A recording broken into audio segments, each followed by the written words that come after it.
A very special good morning to all of you.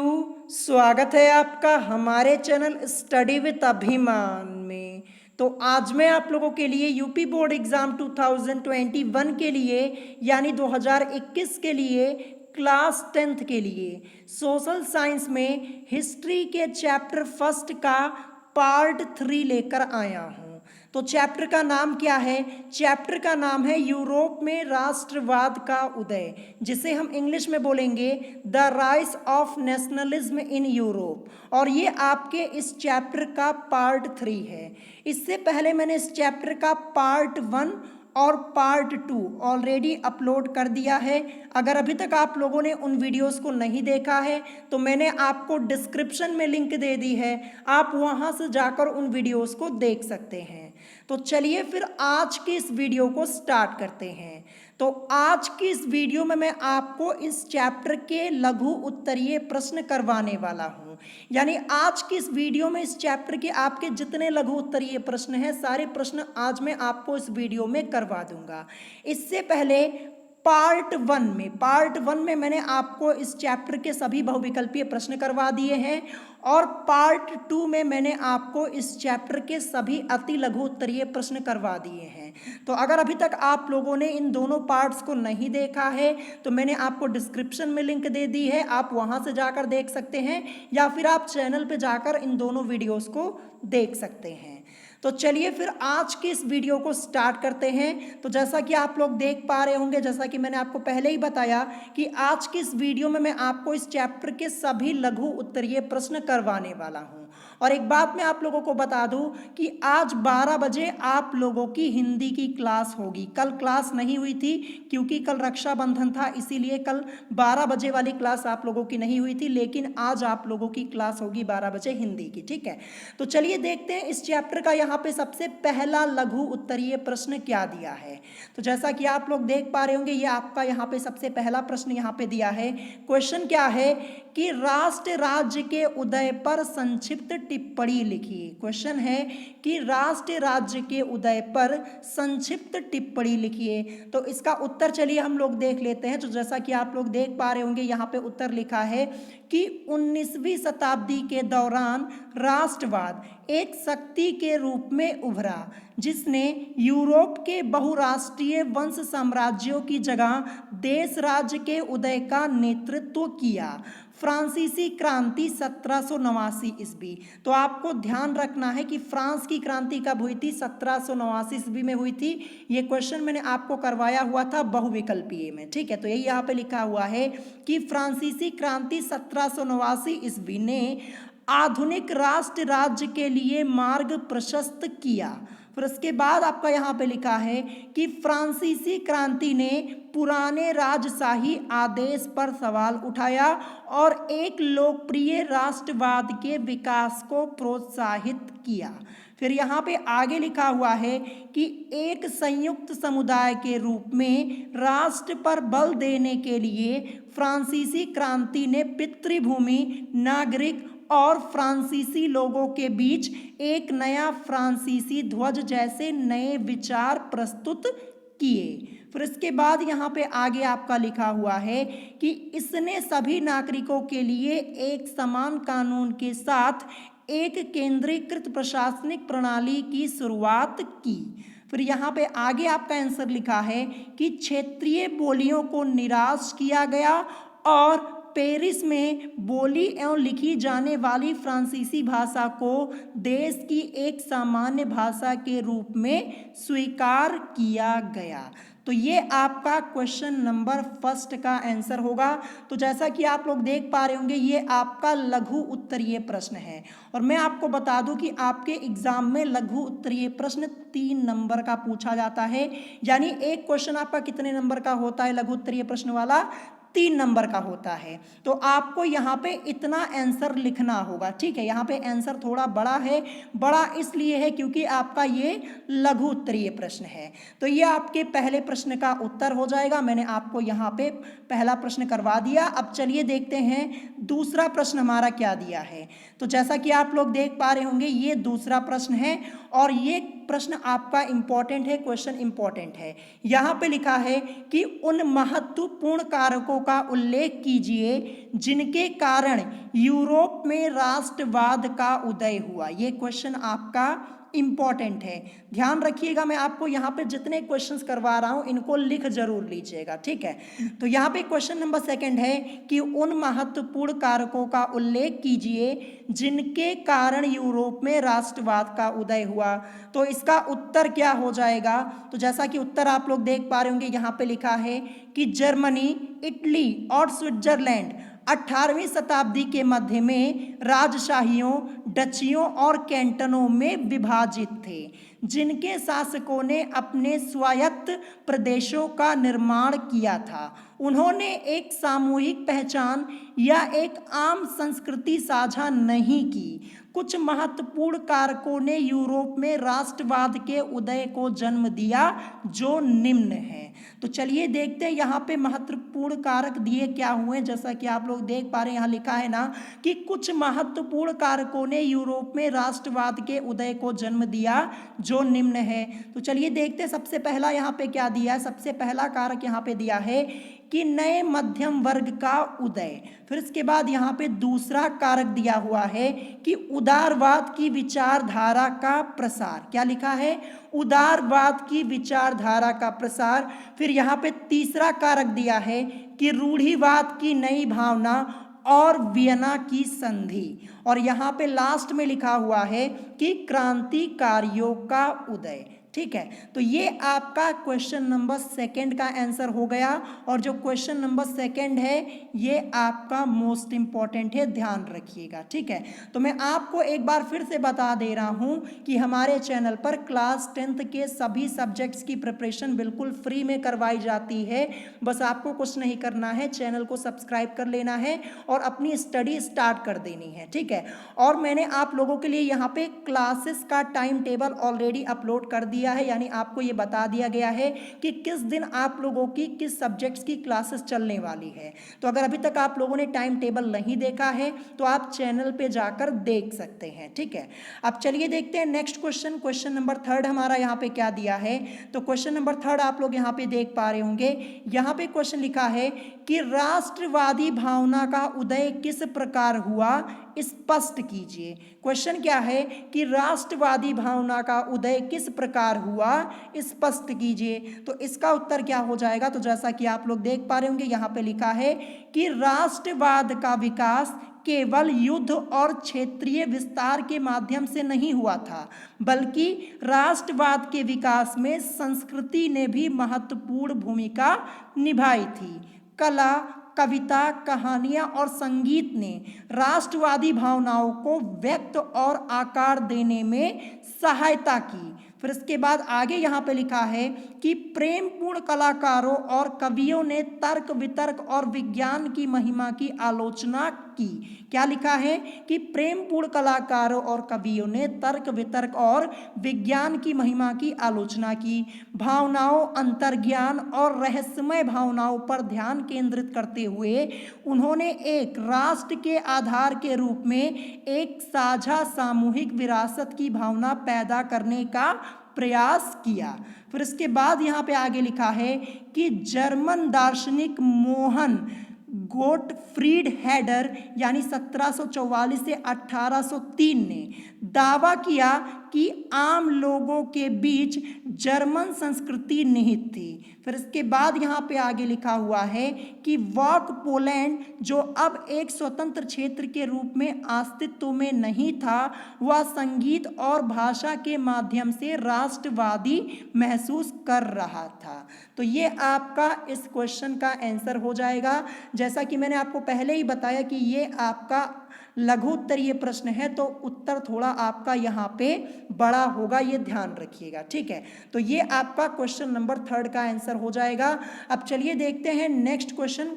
Question number 4 आपका यहाँ पे क्या दिया है। तो जैसा कि आप लोग देख पा रहे होंगे, ये आपका क्वेश्चन नंबर 4 है। और जो क्वेश्चन नंबर 4 है ये आपका मोस्ट इंपॉर्टेंट है। 2 बार आपके बोर्ड एग्जाम में पूछा जा चुका है। एक बार पूछा गया था 2011 के बोर्ड एग्जाम में और एक बार 2018 2018 के। तो इस क्वेश्चन को तो जरूर अच्छे से याद कर लीजिएगा, मोस्ट इंपॉर्टेंट है। क्वेश्चन क्या है, क्वेश्चन आपका यहाँ पे है क्वेश्चन नंबर 4 कि 19वीं सदी में यूरोप में राष्ट्रवाद के विकास के लिए उत्तरदायी किन्हीं 4 प्रमुख कारणों का उल्लेख कीजिए। 2 बार ये क्वेश्चन आप लोगों के बोर्ड एग्जाम में पूछा जा चुका है, जैसा कि आप लोग देख रहे होंगे। तो ये क्वेश्चन आपका मोस्ट इंपॉर्टेंट है, मैंने आपको पहले ही बता दिया, इसको लिख के याद जरूर कर लीजिएगा। तो चलिए देखते हैं इसका उत्तर क्या हो जाएगा। यहाँ पे लिखा है कि 19वीं सदी में यूरोप में राष्ट्रवाद के विकास के लिए प्रमुख उत्तरदायी कारण निम्नलिखित थे। तो चलिए देखते हैं सबसे पहला कारण यहाँ पे क्या लिखा है। सबसे पहला कारण यहाँ पे लिखा है फ्रांसीसी क्रांति का प्रभाव। ध्यान रखिएगा, पहला कारण यहाँ पे है फ्रांसीसी क्रांति का प्रभाव। तो इसके बाद यहाँ पे लिखा है कि फ्रांसीसी क्रांति 1789 ईस्वी में हुई थी, जिसने विश्व भर में जनतंत्र का प्रसार किया। ये आपकी यहाँ पे हेडिंग रहेगी, ठीक है। ये क्या है, ये हेडिंग है, आपको हेडिंग वाइज इसको लिखना होगा, तभी आपको पूरे नंबर मिलेंगे। अगर ये क्वेश्चन आप लोगों से पूछा जाता है इस बार बोर्ड एग्जाम में, तो आपको यहाँ पे ऐसे लिखना है जैसे मैं आपको यहाँ पे बता रहा हूँ। देखिए जैसे यहाँ पे सबसे पहला कारण लिखा था, तो ये आपकी हेडिंग है फ्रांसीसी क्रांति का प्रभाव। हेडिंग डालने के बाद आपको यहाँ पे क्या लिखना है कि फ्रांसीसी क्रांति 1789 ईस्वी में हुई थी, जिसने विश्व भर में जनतंत्र का प्रसार किया, ठीक है। ये पहला कारण। फिर इसके बाद दूसरा कारण यहाँ पे क्या लिखा है, दूसरा कारण लिखा है औद्योगिकरण एवं मध्यम वर्ग का प्रभाव। ये दूसरी हेडिंग आपकी यहाँ पे होगी, ठीक है। फिर यहाँ पे लिखा क्या है, यहाँ पे लिखा है कि इन प्रक्रियाओं ने यूरोप के देशों में नए सामाजिक समूहों को अस्तित्व में लाया। उदाहरण के लिए औद्योगिक श्रमिक, व्यवसायी, सेवा क्षेत्र के लोग आदि, ठीक है। तो ये आपका यहाँ पे दूसरा कारण हो गया। अब देखते हैं तीसरा कारण यहाँ पे क्या दिया है। तीसरा कारण यानी यहाँ पे हेडिंग आपकी सबसे पहले लिखी हुई है रूमानीवाद का प्रभाव। क्या लिखा है, रूमानीवाद का प्रभाव, ये आपकी हेडिंग होगी। फिर इसके बाद आपको यहाँ पे लिखना होगा कि 18वीं सदी से यूरोप में रूमानी संस्कृति का प्रादुर्भाव था, जो समाज में एकलयात्मक, साहित्यिक व बुद्धिवादी तथा राष्ट्रवादी भावनाओं के एक मुख्य रूप का विकास करना चाहते थे, ठीक है। ये आपका यहाँ पे तीसरा कारण हो जाएगा। और फिर इसके बाद देखते हैं चौथा कारण यहाँ पे क्या लिखा है। तो चौथा कारण आपका लिखा है उदारीकरण। क्या लिखा है, उदारीकरण। उदार मतलब क्या होता है मैं आपको ये बता देता हूँ। उदार मतलब दया होता है, ध्यान रखिएगा क्या होता है, दया, ठीक है। तो यहाँ पे क्या लिखा है, यहाँ पे लिखा है उदारीकरण। तो यहाँ पे लिखा है कि तत्कालीन समाज में आर्थिक उदारवाद की भावना के साथ साथ राष्ट्र राज्यों को भी बढ़ावा दिया, ठीक है। क्या लिखा है कि तत्कालीन समाज में आर्थिक उदारवाद की भावना के साथ साथ राष्ट्र राज्यों को भी बढ़ावा दिया। उदारवाद व्यक्ति की स्वतंत्रता और सभी के लिए समान कानून की वकालत करता रहा। तो ये आपका यहाँ पे चौथा कारण हो जाएगा। और इसी के साथ आपका इस क्वेश्चन का आंसर कंप्लीट हो जाता है। तो ये क्वेश्चन आपका मोस्ट इंपॉर्टेंट है, ध्यान रखिएगा। यहाँ पे आपसे पूछा गया था कि 19वीं सदी में यूरोप में राष्ट्रवाद के विकास के लिए उत्तरदायी किन्हीं 4 प्रमुख कारणों का उल्लेख कीजिए। 4 कारण आप लोगों से पूछा गया था, चारों कारण मैंने आपको यहाँ पे बता दिए हैं। और ये क्वेश्चन 2 बार पूछा जा चुका है आपके बोर्ड एग्जाम में, तो इस बार भी पूछा जा सकता है, तीसरी बार भी पूछा जा सकता है। तो ये क्वेश्चन आपका मोस्ट इंपॉर्टेंट है, ध्यान रखिएगा, इसको नोट करके याद जरूर कर लीजिएगा, ठीक है। चलिए नेक्स्ट क्वेश्चन देखते हैं। हमारा क्वेश्चन नंबर 5 यहाँ पे क्या दिया है। तो जैसा कि आप लोग देख पा रहे होंगे, ये आपका क्वेश्चन नंबर 5 है। यहाँ पे क्वेश्चन लिखा है कि मैथ्सनी ने यह किस प्रकार महसूस किया कि स्वतंत्रता संघर्ष में राष्ट्र राज्यों का निर्माण एक जरूरी कदम है, व्याख्या कीजिए। और ये क्वेश्चन आपका यूपी बोर्ड एग्जाम 2014 में पूछा जा चुका है, एक बार आपके बोर्ड एग्जाम में पूछा जा चुका है, तो मोस्ट इंपॉर्टेंट है। इससे पहले क्वेश्चन नंबर 4 जो मैंने आपको कराया था वो इंपॉर्टेंट है, और ये भी आपका इंपॉर्टेंट क्वेश्चन है। तो चलिए देखते हैं इसका उत्तर क्या हो जाएगा। यहाँ पे लिखा है ज्यूसेपी मैथ्सनी इटली का एक प्रमुख क्रांतिकारी था। ये आपको ध्यान रखना है। क्या लिखा है कि ज्यूसेपी मेत्सनी इटली का एक प्रमुख क्रांतिकारी था। मेत्सनी कार्बोनारी के गुप्त संगठन का सदस्य भी रहा। आपको ध्यान रखना यहाँ पे क्या लिखा है कि मेत्सनी कार्बोनारी के गुप्त संगठन का सदस्य भी रहा। फिर इसके बाद यहाँ पे लिखा है कि 24 साल की युवावस्था में लिगुरिया में क्रांति करने के लिए उसे बहिष्कृत कर दिया गया। तत्पश्चात उसने 2 और भूमिगत संगठनों की स्थापना की। तो यहाँ पे पहला क्या लिखा, यहाँ पे लिखा है पहला मार्सेई में यंग इटली और दूसरा बर्न में यंग यूरोप। ध्यान रखिएगा, ये मोस्ट इंपॉर्टेंट लाइन आपकी लिखी है यहाँ पे। उससे पहले लिखा था कि तत्पश्चात उसने 2 और भूमिगत संगठनों की स्थापना की। पहला क्या दिया है, मार्सेई में यंग इटली। तो यह आपसे पूछा जा सकता है कि यंग इटली संगठन की स्थापना किसने की। ध्यान रखिएगा किसने की, ज्यूसेपी मेत्सनी ने की। ध्यान रखिएगा, ये आपसे बहुविकल्पीय में पूछा जा सकता है या फिर 1 नंबर में आप लोगों से ये क्वेश्चन पूछा जा सकता है। फिर इसके बाद यहाँ पे लिखा है कि दूसरा बर्न में यंग यूरोप। अब यहाँ से एक क्वेश्चन और बन सकता है, आपसे क्या पूछ लिया जाएगा कि यंग यूरोप इस संगठन की स्थापना किसने की। तो किसने की, ज्यूसेपी मेत्सनी ने की। ध्यान रखिएगा, 2 क्वेश्चन आपका यहां से बन सकता है। दोनों क्वेश्चन मैंने आपको बता दिए हैं, इसको लिख लीजिएगा, ठीक है। तो यही यहां पे लिखा है कि पहला मार्सेई में यंग इटली, दूसरा बर्न में यंग यूरोप, जिसके सदस्य पोलैंड, फ्रांस, इटली और जर्मन राज्यों में समान विचार रखने वाले युवा थे, ठीक है। फिर इसके बाद आगे यहाँ पे लिखा है कि मेत्सनी का विश्वास था कि ईश्वर की इच्छा के अनुसार राष्ट्र ही मनुष्यों की प्राकृतिक इकाई थी। उसके इस मॉडल की देखा देखी जर्मनी, फ्रांस, स्विट्जरलैंड और पोलैंड में गुप्त संगठन कायम किए गए। फिर इसके बाद यहाँ पे लिखा है कि मेत्सनी द्वारा राजतंत्र का घोर विरोध करके और प्रजातांत्रिक गणतंत्रों के अपने स्वप्न से मेत्सनी ने रूढ़िवादियों को हरा दिया। क्या लिखा है कि मेत्सनी द्वारा राजतंत्र का घोर विरोध करके और प्रजातांत्रिक गणतंत्रों के अपने स्वप्न से मेत्सनी ने रूढ़िवादियों को हरा दिया। मैटरनिख ने उसे हमारी सामाजिक व्यवस्था का सबसे खतरनाक दुश्मन बताया। किसने, मैटरनिख ने। ध्यान रखिएगा। तो ये आपका यहाँ पे इस क्वेश्चन का कंप्लीट आंसर हो गया। ये क्वेश्चन आपका मोस्ट इंपॉर्टेंट है इस बार के बोर्ड एग्जाम के नजरिए से, तो ध्यान रखिएगा कि इस क्वेश्चन को लिख के याद जरूर कर लीजिएगा। अब चलिए देखते हैं नेक्स्ट क्वेश्चन। क्वेश्चन नंबर 6 हमारा यहाँ पे क्या दिया है। तो क्वेश्चन नंबर 6 आपका यहाँ पे दिया है कि फ्रांसीसी क्रांति की उन घटनाओं का उल्लेख कीजिए जिन्होंने यूरोप के अन्य भागों से संबंध रखने वाले लोगों को प्रभावित किया था, ठीक है। और ये क्वेश्चन आपका यूपी बोर्ड एग्जाम 2015 यानी 2015 के बोर्ड एग्जाम में क्वेश्चन पूछा गया है कि फ्रांसीसी क्रांति की उन घटनाओं का उल्लेख कीजिए जिन्होंने यूरोप के अन्य भागों से संबंध रखने वाले लोगों को प्रभावित किया था। तो ये भी क्वेश्चन आपका इंपॉर्टेंट है, ध्यान रखिएगा। अब चलिए देखते हैं इसका उत्तर क्या हो जाएगा।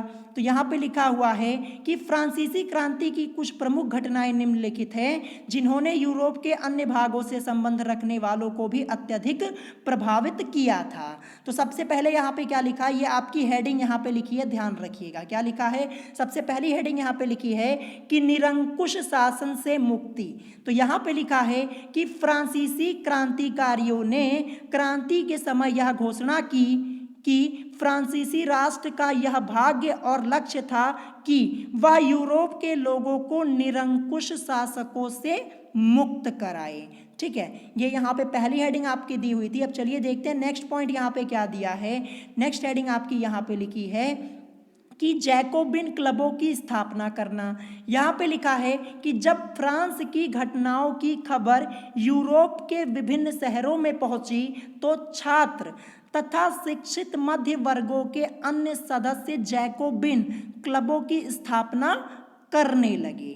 ठीक है, ये आपकी यहाँ पे दूसरी हेडिंग हो जाएगी। मैंने आपको पहले ही बताया कि आपका लघु उत्तरीय प्रश्न है तो आपको यहाँ पे आंसर थोड़ा बड़ा लिखना होगा, क्योंकि 3 नंबर का आपसे क्वेश्चन पूछा जाता है लघु उत्तरीय प्रश्न। ठीक है, अब चलिए देखते हैं नेक्स्ट हमारा यहाँ पे क्या दिया। नेक्स्ट यहाँ पे दिया हुआ है कि नेपोलियन का उदय और उसका प्रभाव। अगली हेडिंग यहाँ पे लिखी है कि नेपोलियन का उदय और उसका प्रभाव। तो यहाँ पे लिखा है कि फ्रांसीसी क्रांति द्वारा निर्मित की गई परिस्थितियों ने नेपोलियन के लिए मार्ग खोल दिया, जिसके कारण उसने यूरोप की अर्थव्यवस्था को सुधारने के लिए अनेक कदम उठाए।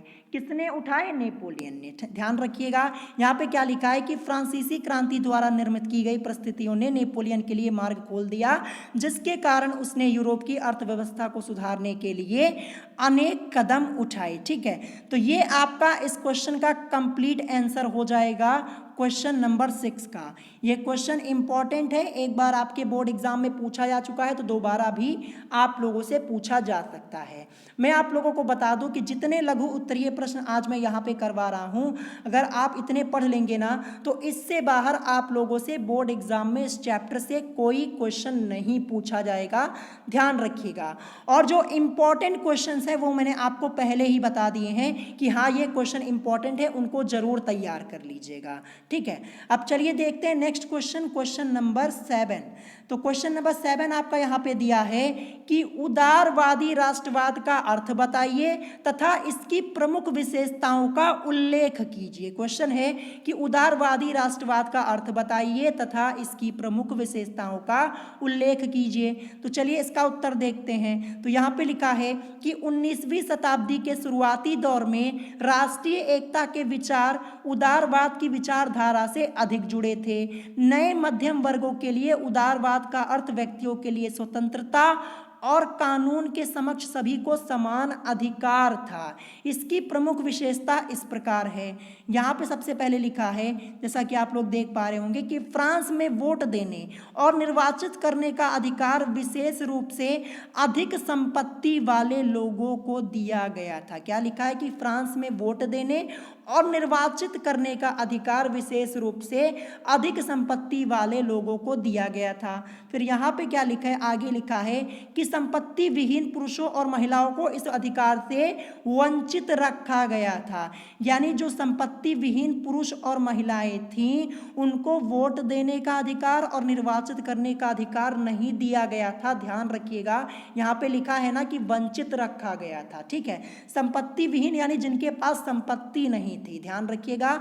अब आगे देखते हैं, नेक्स्ट यहाँ पे लिखा है कि आर्थिक क्षेत्र में उदारवाद बाजार की आजादी के पक्ष में था, साथ ही यह राज्य द्वारा लगाए गए वस्तुओं और पूंजी के आवागमन पर नियंत्रण को समाप्त करने के पक्ष में भी था। ध्यान रखिएगा। फिर यहाँ पे नेक्स्ट दिया है, नेक्स्ट पॉइंट आपका यहाँ पे लिखा है लास्ट में कि 1834 ईस्वी में प्रशा की पहल पर एक शुल्क संघ जाल्वे राइन का गठन किया गया। तो ये लाइन तो आपको हर हालत में याद रखनी है, यहाँ से आपसे क्वेश्चन पूछा जा सकता है। ठीक है, यहाँ पे क्या लिखा है कि 1834 ईस्वी में प्रशा की पहल पर एक शुल्क संघ जाल्वे राइन का गठन किया गया। आपसे पूछा जा सकता है 1 नंबर के क्वेश्चन में कि जाल्वे राइन का गठन कब किया गया? 1834 ईस्वी में। किसकी पहल पर? प्रशा की पहल पर। ध्यान रखिएगा। तो ये इस क्वेश्चन का कंप्लीट आंसर हो जाएगा क्वेश्चन नंबर 7 का। ठीक है, यहां से लेकर के आपका आंसर कहां तक है? यहां तक है, जैसा कि आप लोग देख पा रहे होंगे। तो इसको लिख लीजिएगा, मैंने आपको यहां पे डिटेल में बता दिया है। अब चलिए देखते हैं नेक्स्ट क्वेश्चन, क्वेश्चन नंबर 8। तो क्वेश्चन नंबर 8 यहाँ पे दिया है कि वियना की संधि के महत्वपूर्ण बिंदुओं को स्पष्ट कीजिए। क्वेश्चन क्या है कि वियना की संधि के महत्वपूर्ण बिंदुओं को स्पष्ट कीजिए। तो चलिए इसका उत्तर देखते हैं। यहाँ पे लिखा है कि वियना की संधि के प्रमुख बिंदु निम्न थे। तो यहाँ पे सबसे पहला बिंदु क्या दिया? सबसे पहला पॉइंट दिया है कि फ्रांसीसी क्रांति के दौरान हटाए गए बूर्बो राजवंश को सत्ता में बहाल किया गया था। फ्रांस ने नेपोलियन के अंतर्गत कब्जे वाले प्रदेशों को खो दिया। क्या लिखा है? कि फ्रांस ने नेपोलियन के अंतर्गत कब्जे वाले प्रदेशों को खो दिया। फिर इसके बाद यहाँ पे नेक्स्ट पॉइंट आपका लिखा है कि भविष्य में इसके विस्तार को रोकने के लिए फ्रांस की सीमाओं पर एक श्रृंखला की स्थापना की गई थी। फिर इसके बाद नेक्स्ट पॉइंट यहाँ पे लिखा है कि प्रशा को पश्चिमी सीमाओं पर महत्वपूर्ण नए क्षेत्र दिए गए थे, जबकि ऑस्ट्रिया को उत्तरी इटली का नियंत्रण दिया गया था। फिर इसके बाद नेक्स्ट पॉइंट यहाँ पे लिखा हुआ है, नेक्स्ट पॉइंट लिखा है कि सम्मेलन का मुख्य उद्देश्य नेपोलियन द्वारा परास्त हुए राजशाहों को बहाल करना और यूरोप में एक नई रूढ़िवादी व्यवस्था स्थापित करना था। ठीक है, तो ये लास्ट पॉइंट था। इसी के साथ आपका ये जो क्वेश्चन का आंसर था ये कंप्लीट हो गया है। ठीक है, यहाँ पे आपसे पूछा गया था कि वियना की संधि के महत्वपूर्ण बिंदु, ये आपसे पूछे गए थे, इंपॉर्टेंट है, अच्छे से पढ़ लीजिएगा, बहुत ज़्यादा बड़ा आंसर नहीं है, एक बार पढ़ लेंगे आसानी से आप लोगों को याद हो जाएगा। ठीक है, अब चलिए देखते हैं इस चैप्टर का लास्ट लघु उत्तरीय प्रश्न। ये आपका इस चैप्टर का लास्ट क्वेश्चन है लघु उत्तरीय प्रश्न का। फिर इसके बाद इस चैप्टर का आपका बचेगा विस्तृत उत्तरीय प्रश्न, यानी दीर्घ उत्तरीय प्रश्न बचेगा, जो कि मैं आपको संडे को करवाऊंगा। ठीक है, वैसे तो यहाँ पे एसएसटी की क्लास 2 दिन चलती है, मैंने आपको टाइम टेबल में बताया हुआ है कि मंडे और ट्यूसडे को आपकी एसएसटी की क्लास चलती है सुबह 8 बजे, लेकिन इस चैप्टर को हमें यहाँ पे जल्दी फिनिश करना है, तो आप लोगों की एक एक्स्ट्रा क्लास होगी संडे को। संडे को आप लोगों की एक एक्स्ट्रा क्लास होगी, उस दिन मैं आपको इस चैप्टर के दीर्घ उत्तरीय प्रश्न करवाऊंगा। ठीक है, क्योंकि दीर्घ उत्तरीय प्रश्न करने में समय ज़्यादा लगता है, तो संडे को कराऊंगा, फिर उसके बाद मंडे को करवा के ये चैप्टर आपका हो जाएगा फिनिश, ध्यान रखिएगा। तो चलिए देखते हैं यहाँ पे लास्ट क्वेश्चन क्या दिया है लघु उत्तरीय प्रश्न का। क्वेश्चन यहाँ पे लिखा है कि नेपोलियन संहिता के सुधार संबंधी उदाहरण किस प्रकार राष्ट्रवादी उदारवादी विचारधारा के अनुरूप थे, चर्चा कीजिए। क्वेश्चन है कि नेपोलियन संहिता के सुधार संबंधी उदाहरण किस प्रकार राष्ट्रवादी उदारवादी विचारधारा के अनुरूप थे, चर्चा कीजिए। तो चलिए देखते हैं इसका उत्तर क्या हो जाएगा। तो यहाँ पे उत्तर लिखा हुआ है कि नेपोलियन द्वारा फ्रांस के विशाल क्षेत्रों में सुधार की आवश्यकता को देखते हुए 1804 ईस्वी में एक विधि संहिता का निर्माण किया, जो नेपोलियन संहिता के नाम से जानी जाती है। यह संहिता नागरिक संहिता थी, जिसने जन्म पर आधारित विशेषाधिकारों को समाप्त कर दिया। इस संहिता की निम्नलिखित विशेषताएं थी। तो चलिए देखते हैं यहाँ पे विशेषताएं क्या लिखी हुई हैं। आपसे ये क्वेश्चन ऐसे भी पूछा जा सकता है कि नेपोलियन संहिता की प्रमुख विशेषताएं बताइए, तब भी आपको यही आंसर करना जो मैं आपको बताने जा रहा हूँ। यहाँ पे सबसे पहली विशेषता क्या लिखी है कि कानून के समक्ष समानता का अधिकार। दूसरी विशेषता लिखी है कि सामंती व्यवस्था की समाप्ति तथा भूदासत्व और जागीरदारी शुल्कों का अंत। इसके बाद यहाँ पे लिखा है कि एक समान कानून व्यवस्था, मानक भार और राष्ट्रीय मुद्रा का प्रावधान। क्या लिखा है यहाँ पे लिखा है एक समान कानून व्यवस्था, मानक भार और राष्ट्रीय मुद्रा का प्रावधान। और लास्ट में यहाँ पे लिखा है कि कारीगरों के श्रेणी संघों के नियंत्रण से मुक्ति। क्या लिखा है कि कारीगरों के श्रेणी संघों के नियंत्रण से मुक्ति। तो ये आपका इस क्वेश्चन का कंप्लीट आंसर हो जाएगा। तो ये आपका था क्वेश्चन नंबर 9, ये आपका लघु उत्तरीय प्रश्न का आखिरी प्रश्न था, ध्यान रखिएगा। तो आज की इस वीडियो में आपके इस चैप्टर के सभी लघु उत्तरीय प्रश्न कंप्लीट हो गए हैं। जो इम्पॉर्टेंट क्वेश्चंस थे वो मैंने आपको पहले ही बता दिया कि हाँ ये क्वेश्चन आपका इम्पोर्टेंट है।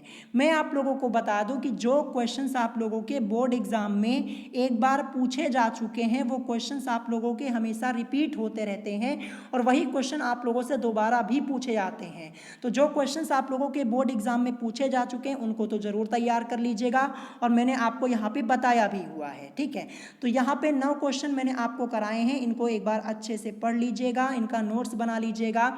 अब इस चैप्टर में केवल हमारा क्या बचा है, दीर्घ उत्तरीय प्रश्न बचा है, यानी विस्तृत उत्तरीय प्रश्न बचा है, जो कि मैं आपको संडे को करवाऊंगा एक्स्ट्रा क्लास में। ध्यान रखिएगा, संडे को आप लोगों की एसएसटी की एक क्लास होगी इसी चैप्टर की। ठीक है, फिर मंडे को ये चैप्टर आपका हो जाएगा कंप्लीट। तो अगर आज की इस वीडियो में आप लोगों को कोई बात नहीं समझ में आई हो तो आप मुझसे कमेंट करके पूछ सकते हैं, और अगर आज की वीडियो आप लोगों को पसंद आई हो तो वीडियो को लाइक करना मत भूलिएगा। तो अभी भी आपका चैप्टर कंप्लीटली फिनिश नहीं हुआ है, संडे को मैं आपको एक क्लास एक्स्ट्रा लूंगा और मंडे को ये चैप्टर आप लोगों का फिनिश हो जाएगा। तो आज की वीडियो में इतना ही, मिलेंगे नेक्स्ट वीडियो में। Thanks for watching.